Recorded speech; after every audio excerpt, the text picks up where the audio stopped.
Okay, Thea. Oh, yeah, there. Thank you, Yusek. Thank you for that informative and indeed very comprehensive presentation. Now we have reached the question and answer portion, but for today, we don't have invited discussants. So Yusek Ruth herself will answer all your questions. We have gathered questions from consumers who have registered via the registration link that we have provided. But you may still send us your questions and we will try to answer them all after the question that is being flashed before your screens now. Before we go on with the presentation, kindly put on mute your microphones first. All right. So we'll start with the first question. With the proliferation of cashless and contactless digital payment options, how can we protect our citizens from abuse, fraud, and of cybercrime? Thea? Yes, Yusek? The question is cybercrime. The other forms of protection from abuse, fraud, and other forms of cybercrime. Actually, kung yung digital payment, you will know the address and the phone number, and then meron siyang facility kasi before you can set up InstaPay or before you can set it up. I understand there needs to be approval from the BSP.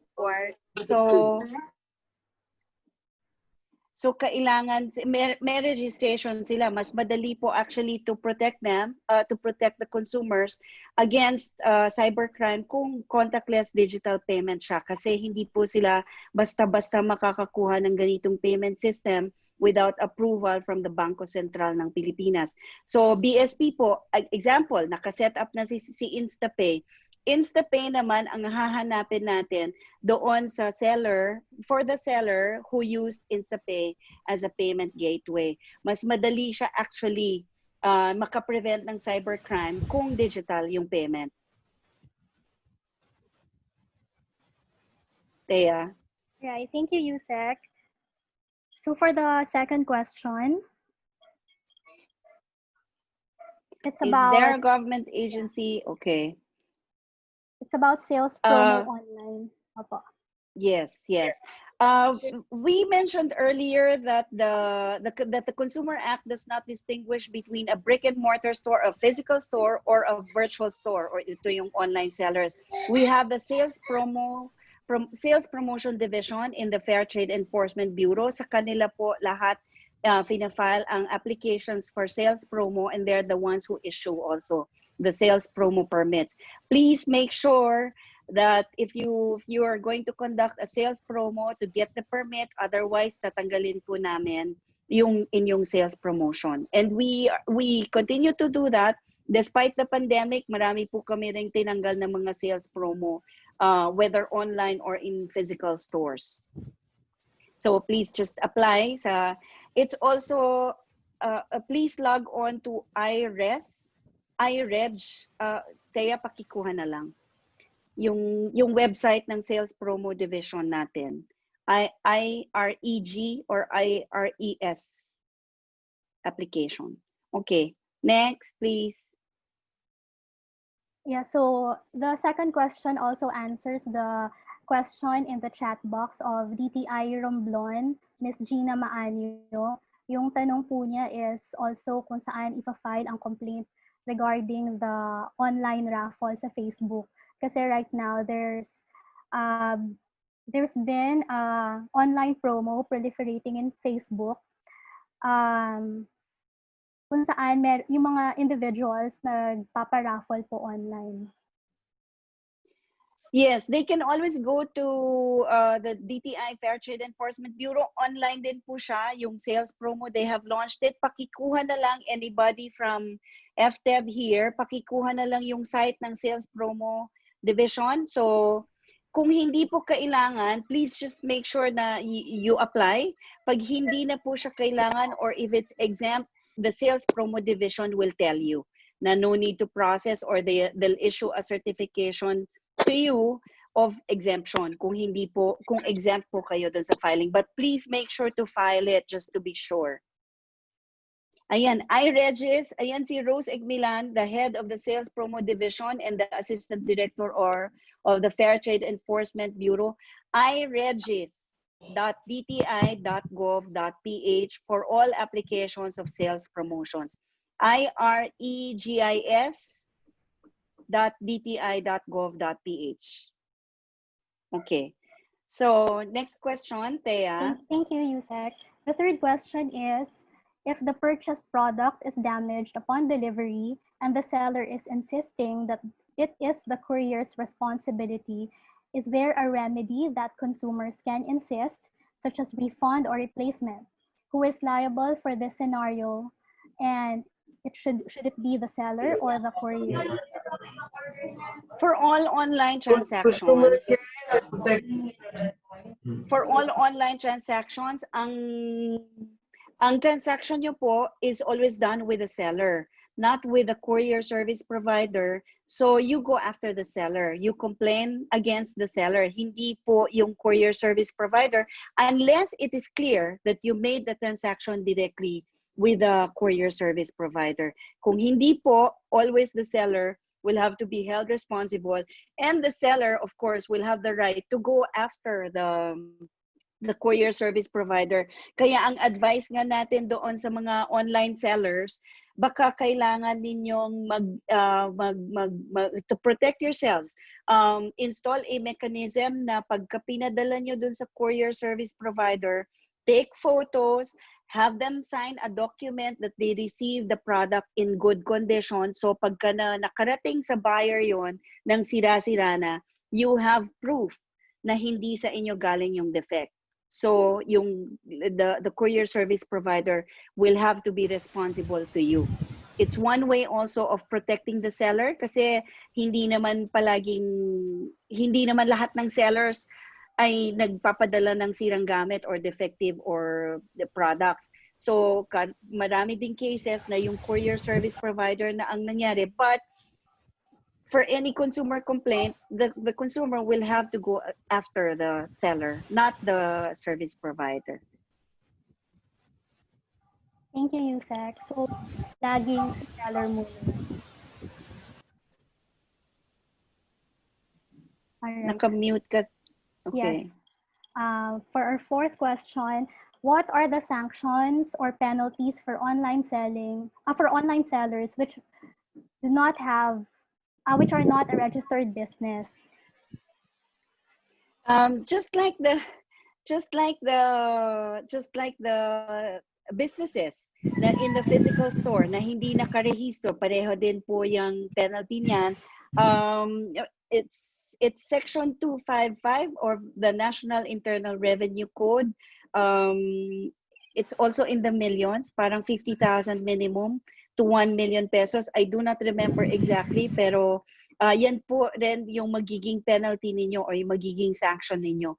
Kakasuhan din kayo. Right now, si BIR po is giving you until January 30 without any penalties if you have your businesses registered.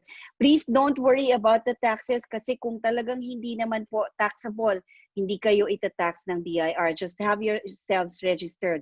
For online businesses and registration with other government entities, hindi pa po kasi mandatory ang registration ninyo, example for DTI. But if you're in good faith and you're a legitimate business person and you're doing this online, you might as well have yourselves registered. If it's a company, if it's a corporation, go to the SEC. If it's a single proprietorship, please go to DTI. Then you can use the certificates that we issue. I-post nyo yan sa website nyo. It will help build consumer confidence to patronize your products. Next question, please. Thank you, Yusek. So yung question po so yung answer po na yun, it also answers the questions of EMB Purita Tuazon here in the chat box, Mr. Ronald, and DTI 7 Avesita Magalzo. For the fifth question po, what are the nature of complaints that are under the DTI's jurisdiction? PNP also holds concerns on online scams. Any consumer concern may be brought to the DTI. We have a no wrong door policy. If you want to go directly to the PNP, that's fine. If you want to go directly to if you want to go through DTI, that's also fine. So you can choose. The consumers will have a choice kung saan nila gusto pumunta. But because we have a no wrong door policy, we accept all complaints and endorse them to the appropriate government agencies. Thea, please. Thank you, Yusek. Next question. How to handle consumer complaints regarding an internet transaction if the seller is outside the Philippines? If the seller is outside the Philippines, since you're from government, you would know that we have trade posts across the world. So contact natin sila, yung mga trade officers, trade attaches natin abroad. If you don't know how, please go to the Fair Trade Enforcement Bureau. They will help you facilitate the concern and the endorsement to our trade officer abroad, regardless of where it is. Thank you, Yusek. Now for our seventh question, what can be done to make the procedure on returning defective purchased items easier for consumers? For now, it is quite difficult that one rather do not do it, even if disappointed with the purchase. Okay, thank you for that question. If you notice, there is a consumer redress mechanism in big online platforms. We encourage you to go through that. And if they don't respond to you, or if they ignore your complaint, or they do not resolve your concern, that's the time that you come to DTI. Via email, you can send it through consumercare@dti.gov.ph. And then it will go directly to the Fair Trade Enforcement Bureau Mediation Division that will handle the initial stages of resolving your complaint. But of course, we encourage you also to make full use muna of the consumer redress mechanism by the platforms if there is. Kasi baka naman wala po, you can go directly to us. Pero kung meron, sa kanila muna, and baka sakaling ma-resolve naman, para hindi din po masyadong mag-flood sa amin ng complaints, at para kasi first in, first out din po yung resolution natin ng complaints. So we'll have to resolve first whatever is already there. Pag pumasok yung sa inyo, it might take a little bit of time. Thea. Thank you, Yusek. Our next question po is Lazada or Shopi or other online selling platforms liable if the product is not registered with FDA for food, cosmetic, medical device, and drugs? Most definitely, the platform is always liable for all online merchants in his platform. Lahat po yan, because if you know, Lazada or Shopi or whatever big platform, ano pa ba yung mga iba, they advertise. They do advertisements, and they have the web page, yung kanilang, the first page, naka-advertise po yung kanilang mga sellers doon. So we always hold them responsible also, even for the mistakes or the liabilities of the online merchants in their platforms. Non-certification by the Food and Drug Administration, yung wala pong certificate of product registration, we will hold Lazada and Shopi liable together with the online merchant. Thank you, Yusek. Next question po. What are the common online scams that consumers need to be aware of? Naku, madami yan. Online scam. I cannot think of one right now, but top of mind, yung sa cellphone, yung mga naghihingi ng load. Nagkamali sila ng paglagay ng load. Pag ako po yung nakaka-receive ng ganong message, sinasagot ko pong, sige, saan ko ba pwedeng ipadala? Hingin ko na din yung address mo. Pag ako po. But the Fair Trade Enforcement Bureau here, Werlin is here. Attorney Joseph, are you here? And Rose, is Director Ronel here? They might know kung ano yung mga most common online scams na ginagawa. Usually, magbebenta, kunyari, mag-advertise ng maganda, and then they will get the money, payment will be made through a bank transfer, or yung pawn shop, or yung luwerier, ganyan. And then they disappear. Pag nakuha na nila yung pera ninyo, nawawala na po sila, hindi nyo na sila mahanap, and then they create another page under a different name with a different photo.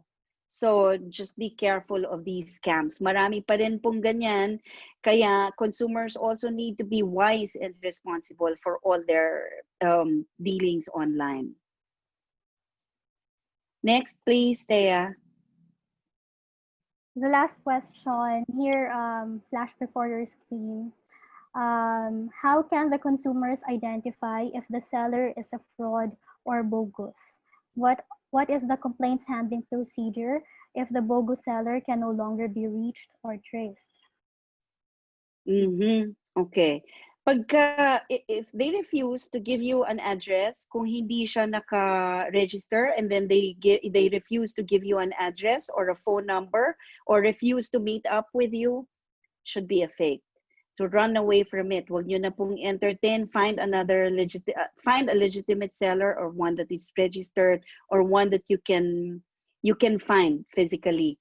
Pagka po, kasi yung mga fly-by-night na sellers, yan yung mga ayaw magbigay ng identity talaga nila, or ayaw talaga magbigay ng address or phone number. Pagka ganyan po, wag nyo na, in all likelihood, it's fake, or it's a fraud, or it's bogus. So wag nyo na entertain, wag nyo na pong bilihan. And then, complaints handling procedure, I explained earlier, we accept your complaint, but we will have to ask you to go with us, kasi dadalhin po yung complaint niyo sa PNP or CIDG, and then they will require you to surrender your device, kasi they will have to track the IP address nung seller para po mahanap natin sila. It usually takes minimum of 2 weeks for the PNP or CIDG cybercrime division to do this. Minimum po yung 2 weeks, hindi po siya madaling gawin. Next question, kung meron pa. We will entertain questions from the chat box. First question here is, regarding the posting of BIR certificates, how can we ensure that this is not being photoshopped? Does DTI have online tracker for us to validate the legitimacy of the said documents? If there's not DTI, but if it's a BIR document, tapos may number naman silang nakalagay doon, you can track it through the website of BIR. Kasi I understand all businesses will have the tax identification number. So for confidentiality reasons, baka po hindi nila i-post doon, or baka half-half ng number, but it can always be verified with the BIR, whether physically or online. They will also have a mechanism for online verification of your of whatever company alleges to be registered with them. Yes. A follow-up question to that. So can we say that those selling through social media without complying with registration requirements of the DTI is illegal? Ano ang ginagawa ng DTI when it comes to such situation na walang registration? Right now, if they are not registered with DTI and they do online selling, because there is no law right now that mandates DTI to issue permits or ganyan, wala pong ganon. But if you're a business person doing online business, dapat po if you're formal, you need to have an SEC registration as a corporation or a partnership or a one-man corporation, or kung single prop kayo, dapat meron kayong ganyan. Right now, the physical stores are required by the local government units to have themselves registered before they can operate. So for online businesses, if you want to build consumer confidence and build patronage for your products or your business, kailangan naka-register kayo. Whatever government agency that will provide registration for this, you'll need to have yourselves registered. Thank you, Yusek. The next two questions are about return refund. First is, can I request for product replacement if we found out that the product is defective after 5 days? What if the seller refused for its replacement? Instead, they just offer repair. Do we still have the rights as a consumer to insist for replacement? If it cannot be repaired anymore, yes, they will have the right. But if the property is repairable, if the item bought is repairable or can still be repaired, pwede pong repair muna, because the law provides for these mechanisms in this order. Kailangan po repair muna. Kung hindi na talaga ma-repair, then we demand for a replacement. Kung walang kapalit na equivalent value or equivalent product acceptable to the consumer, refund na siya. So kailangan i-refund na yung pinayad. And then the next question is, what if the item trying to be returned is something perishable, like food, especially dairy products? Can those be returned or exchanged? Drug stores, actually, for medicine, hindi ako sure kung kasi natatamper siya. I'm not sure if drugstores accept this, pero for food, baka hindi rin siya, unless nakaseal talaga, and then we can be assured that the seller can be assured that it was not tampered with. Pero kung perishable siya and you can easily open it, I don't think the sellers will accept, unless sira yung pagkain, unless bulok, unless hindi yun yung in order.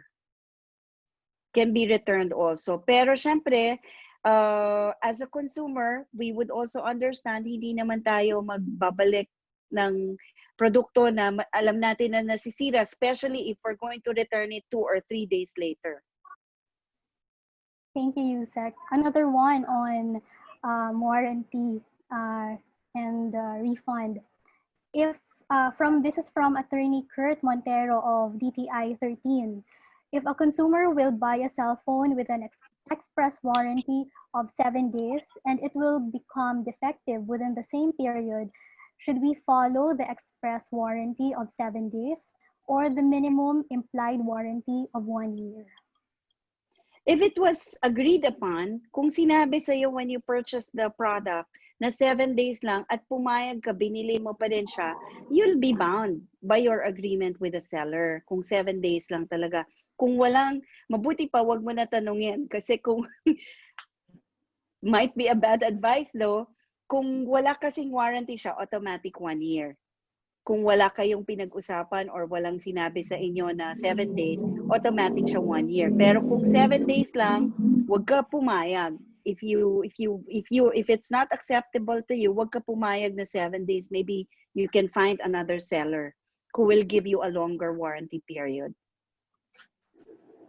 Thank you, Yusek. I'll read one more question and then we will entertain questions directly from the audience. What about those online sellers that promote their products in FB and Facebook na ang ganda ng pictures, but when delivered to the customers, iba na, like what you mentioned earlier, Yusek. Like punong-puno ang container sa pics, but when delivered, halos hindi na nangangalahati ang laman ng container. Can CPAB or FTEB do something about this? Yes, we also take action on those complaints na alam natin, like I mentioned earlier, yung donut na floater, yun pala yung size talaga ng totoo na donut yun. You can always complain that because there is a truth in advertising law. Kailangan kung ano yung in-advertise mo, exactly the same. it's also, kahit nabibili ka ng hamburger, example, McDonald's, kung ano yung nasa picture, kailangan kapareho nung binili mo. But syempre, consumers are always in a rush, hindi na natin napapansin. Pero kung magkaiba yung nasa photo advertisement nila at iba dun sa binibigay mo, you always have the right to complain. Thank you. Ang size kunyari ng coffee na promo, ganitong size, tapos pag binigay sa'yo, tiny pala siya, nasa espresso na lalagyan, you always have the right to complain. We will entertain 3 questions. Ay, Thea, pag ayaw po kayo entertain ng mga sellers, sasabihin nyo sa DTI. Andyan po yung mga regional and provincial officers natin ng DTI na ditinig nila. Okay, thank you, Yusek. Anyone from the audience who would like to ask the question directly to Yusek? Hi po. Yes, we have Ange, a consumer. Tama po ba? Yes, ma'am. Yes, please go ahead. Yeah. Hi, Yusek. Good morning po. Good noon po na po. Good morning.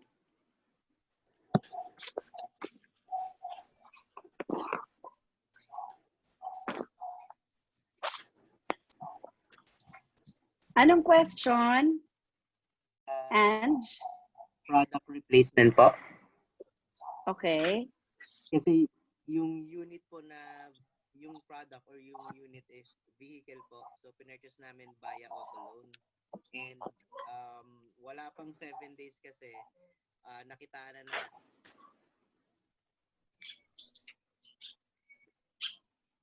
Nakitaan nyo na ng defect.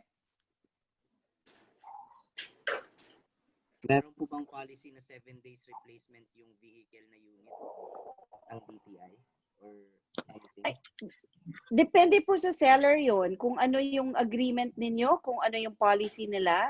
Nakalagay naman po yun dun sa contract na pinipirmahan nyo, especially kung sasakyan yon.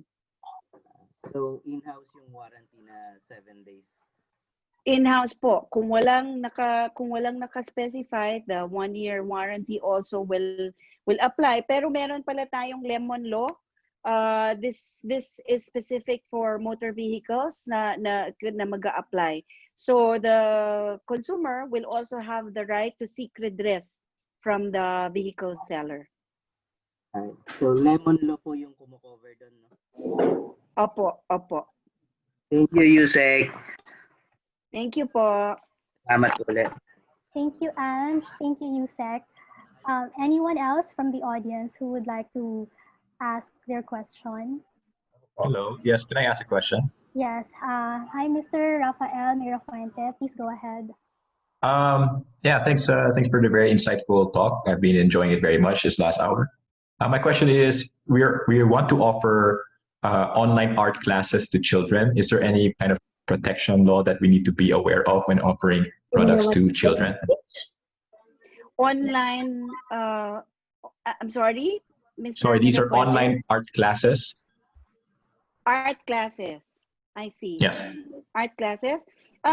Basic registration. You will, of course, have yourselves registered as a business. And then, I'm just not sure kung art classes siya, hindi naman siya. It's a service that you're going to provide. Yes, please have yourselves registered so that you can also advertise. For any sales promotion that you can make, please contact our sales promotion division in FTEB so that you can do this legitimately. And if it's an art class, I would suggest also that you have all the government documents that you need to build patronage. All right, great. Thank you very much. Yes, we have all those documents, but I was more concerned with the children aspect, if there are sort of consumer protection for children that I need to be aware of. None that I know of right now, but if it's art class kasi siya, so it's a service. We'll get back to you, Mr. Mirafuente. Please All right, thank you very much.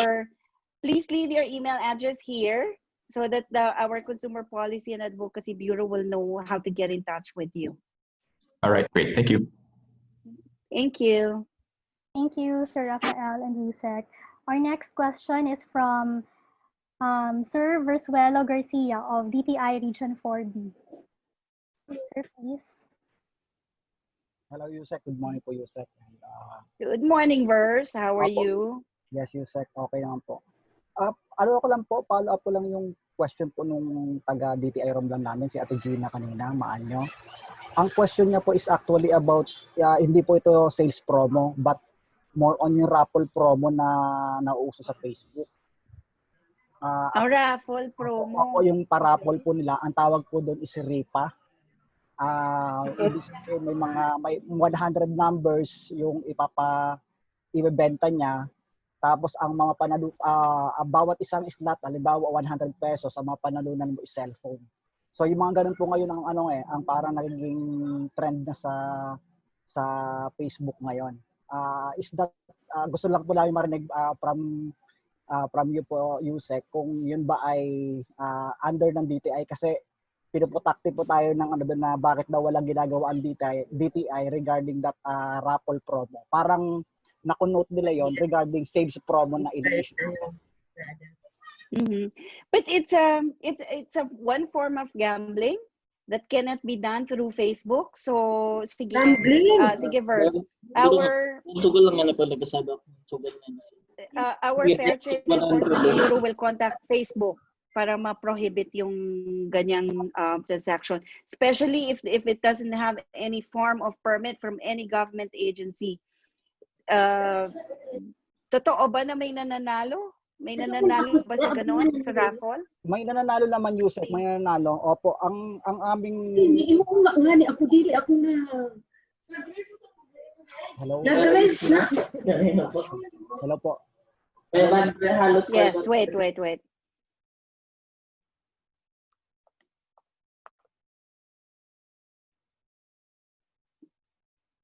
Yes, Verse. Hello po. Yun. Okay.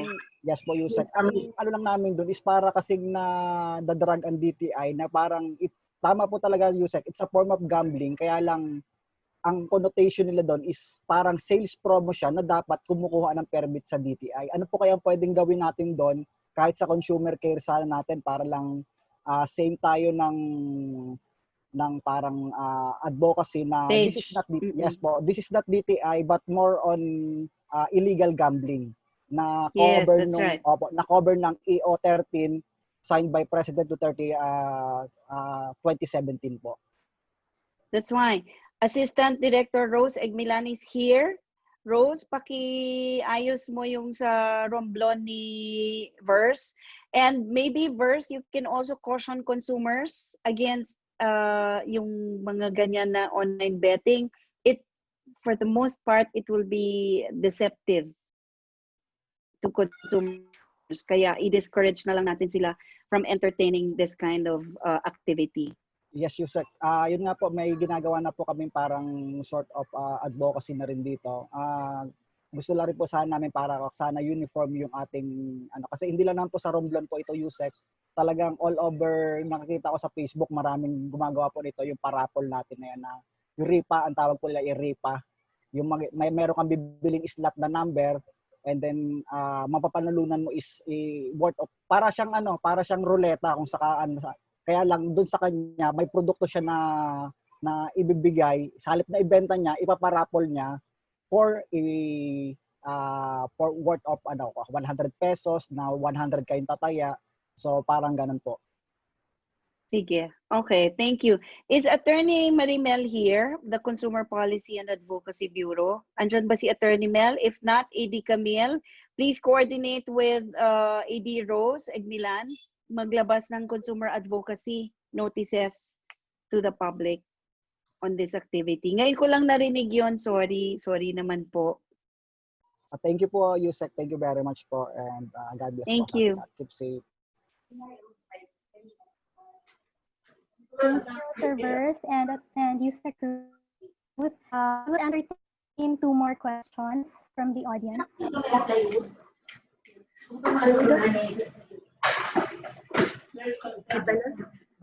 Yes, good noon, Yosef. This is Venus Bayaga from DTI Provincial Office. Ang question ko po is, do we have a clear policy or guidelines regarding dito sa mga courier na nagdi-deliver ng mga products which do not allow the customers to inspect the pouch or the package before we pay? What the requirement is to pay first before we open the product, and that's the only time we can see the products if it's in good condition.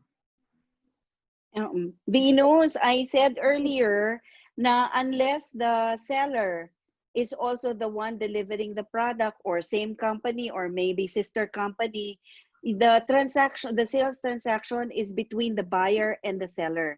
Yung courier service provider, wag natin silang awayin, wag natin silang pagalitan. For all we know, wala silang kinalaman. Nautusan lang sila para mag-deliver ng produkto. So any consumer complaint will have to be dealt with directly with the seller, not the courier service provider. Okay, so because the consumer cannot insist on checking first the package before payment. Yun po yun, Yusek? Wala tayong policy against that or for that. We're silent on that kasi walang transaction si buyer kay courier. Wala siyang hindi si delivery lang si courier service eh. Ang relationship natin is between the seller and the buyer. Okay. Opo, thank you po, Yosek. Thank you, Venus. Thank you, Miss Venus. Last question. My neighbors ba are not asking any question? Miss Mossy? Mousy? Sino ba yung nandito? Diane? Barry? Ruth, I asked a question. It was answered. This is Vera. Oh, hi, Vera. Hi. Okay. It was answered very well. Thanks. Thank you.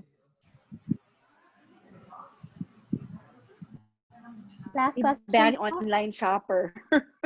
Barry. Nabiktima na ako dyan, Yusek. Sabihin mo kay Maridi. Turuan mo si Maridi. Dahil nabiktima na ako once. Bumili ko ng bag.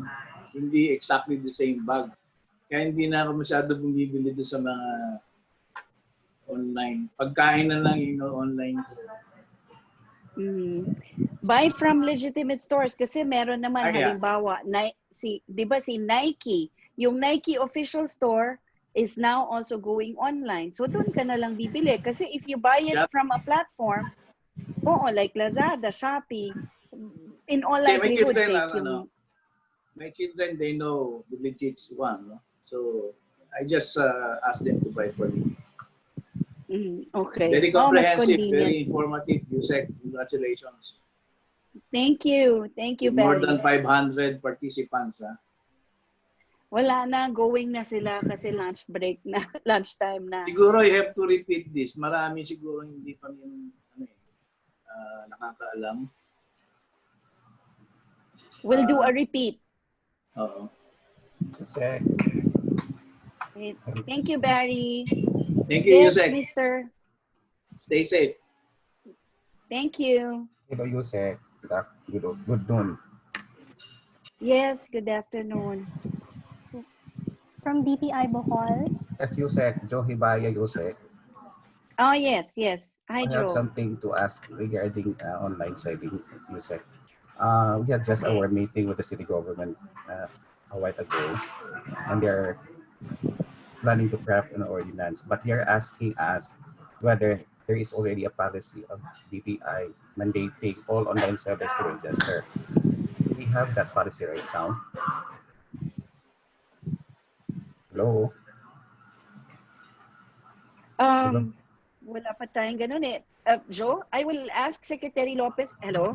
Hello, yes, Yusek. Joe, can you hear me? Yes, Yusek. Oo.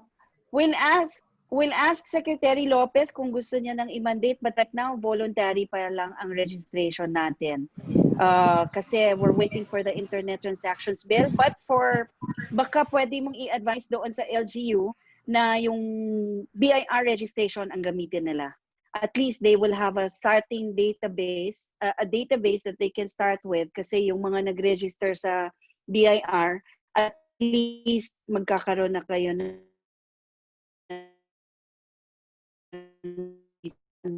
expanded.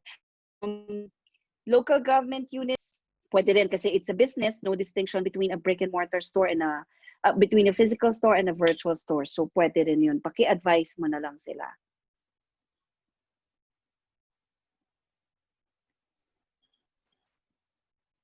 Joe? Yusek, thank you very much. Okay, thank you.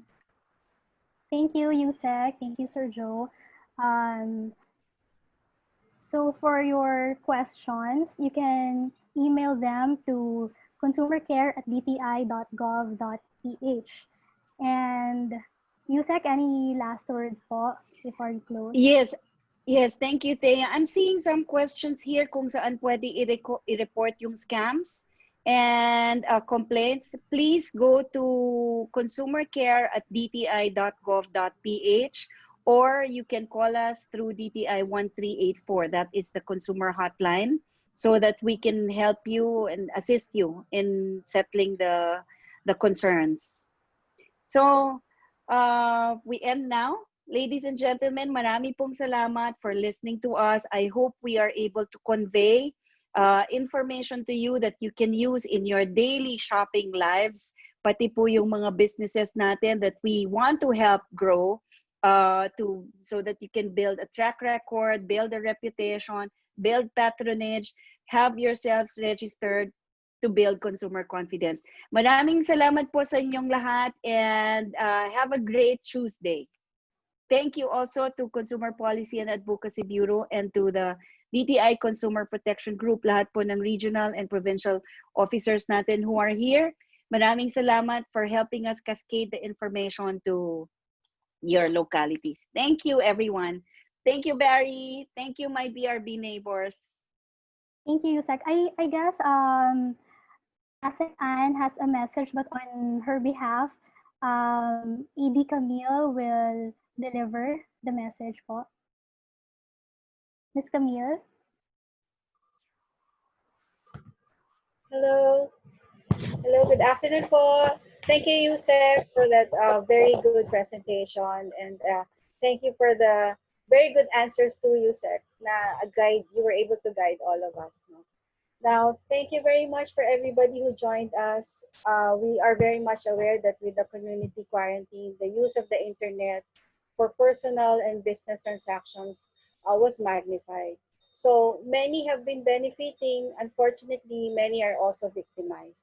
So we need everyone's cooperation. No? The DTI is here to assist you. USEC has already given you our hotline. Again, that's DTI or 1 DTI or 1384. Now, we are very pleased that everybody has joined us.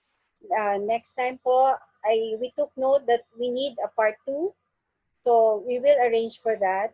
And we hope you can join us in our next webinars. No? Like this Thursday, meron po tayo in the coming weeks. So maraming salamat po. Thank you very much, Yusek. Thank you very much, DTI, and all our participants who have joined us. Good morning po.